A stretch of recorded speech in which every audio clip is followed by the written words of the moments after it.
Ahoi! Ma pole ammu töökojas käinud, kõik küsivad, et kurat, mida sa seal Dünoskoogi istud, et näita, mis töökojas toimub, sest Tõnni fännid on kibelevad juba. Tõnn, kuule, sa lasid jalga või? Kutsume Tõnni kohale. Tõnn teeb täna Viperile hooldust. Ma ei tea, kes on meie varasemaid saateid vaadanud sinna aasta ja rohkem tagasi kindlasti teavad, mis Viperiga tegu on. See on no, aastakümneid, jah. Aga põhimõtteliselt on aeg, et see auto läheb vist sõitma miili.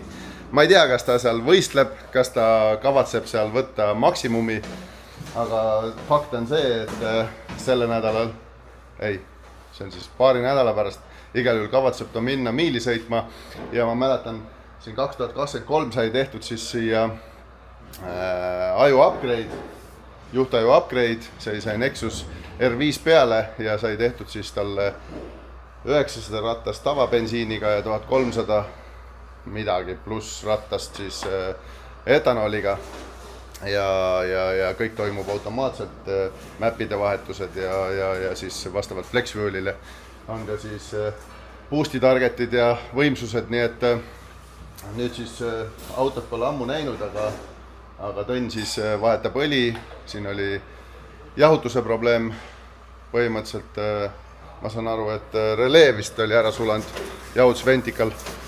Kuule, aga ma keeran kaamera ringi ja Tõnn siis saab ise rääkida, mis põnevat ta teeb. Ma saan aru, et tuli 98 oli paagis, kui tuli, jah? Jah, see auto on siis seadistatud 2 kütuse peale, bensiiniga ja etanooliga, et saaks nii ringrada kui ka mõnikord, et saaks ka Haapsalusse lihtsalt sõita mööda tänavat. Ma saan aru, et Raul on natukene vanaks, et ta ei viitsi enam sõita või autosid on liiga palju, vaid eriti ei sõida, ma ütlen, iga paari aastaga ilmub välja. No, vähemalt saab ämblikud välja lükata, et see on kõige tähtsam, et ei seisa lihtsalt näituse pärast. Karterist oli puhas oli või? Seal on üpriski ikka, et siukene, noh, eks see bensiin ikkagi lükkab alla ka väikest tahmaga, et siis siukene poolhägune oli, aga sõidaks edasi veel selle hooaja. Aga pole tullu, lasime välja ja tegime uuega. Mingit ühesõnaga pahandust peale selle ventika radiku jahutuse? Raul Haapsalus käis seda kurti eelmine aasta, et läks kuumaks, aga praegu oli hea, et relee sees oli, siis klemmid ära põlenud, vaatasime relee ära. Õnneks ja lihtsalt. Ja mingit suurt jama ei olnud. Just. Nüüd auto nagu töötab ise ennast väga hästi, eile sai veel käima pandud. Nüüd paneme põhjakatted alla ja paneme igaks juhuks ka siis uued küünlad, kuna auto sõidab siis bensiini ja etanooliga, et kui nüüd etanool sisse läheb, paneme siis ka uued etanooli küünlad. No jaa, aga kui mees tahab äkki 400 sõita, siis peab olema kõik. Sest et bensiiniga tahmavad need küünlad ära, et aga kui pärast paneme bensiini tagasi, siis vahetame küünlad ka samamoodi tagasi. Jah.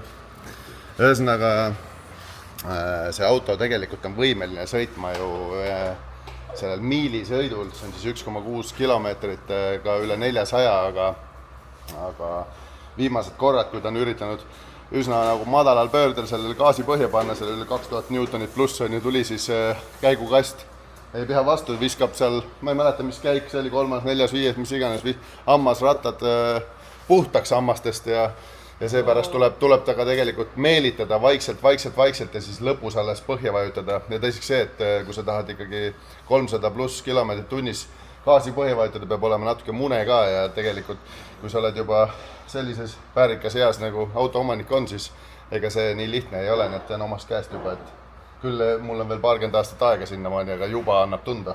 No selle auto eripäraks on ka see, et kuna see on 2 suunitlusega auto, siis on ringraja auto ja lõppkiiruse auto esiteks, siis on, et vedrustust sa pead kompenseerima ka, kui sa tahad lõppkiirust sõita, siis kui sul lõppkiirust on, siis peab olema siukene, et sul vedru käib üpriski teed jälgivana, aga suurem osas on ta ikkagi ringraja peaaegu seades ja probleemiks ongi see, et kui meil Eestis ei ole siledat asfalti, siis plaatide vahelt viskab auto õhku ja siis kui ta maha prantsatab, siis tekib käigukastile ülekoormus ja ei saa nagu käed, siis tõmbab ülekandevõli lambad maha nagu niuhtida. Seda käigukasti on siin vahetatud kõvasti. Liiga jäik, et sõita sellist kiirust ja sellist kehva. Ütleme, ta ei ole tasane see plaatidega lennuväli. Hakkab niimoodi hüppama üles alla ja see maha prantsatamine, see teeb krõmpstiga, et see kohe käigu paistab.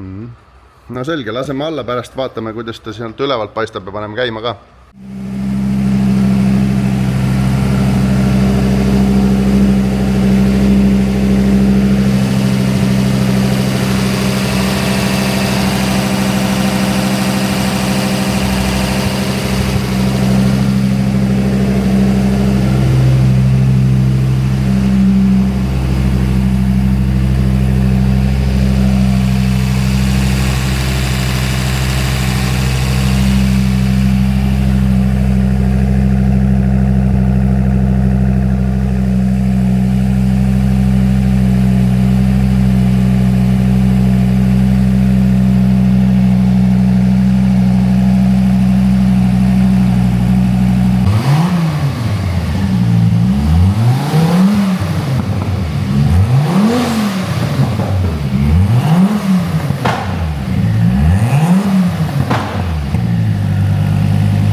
No nii, Viper on ka tagasi.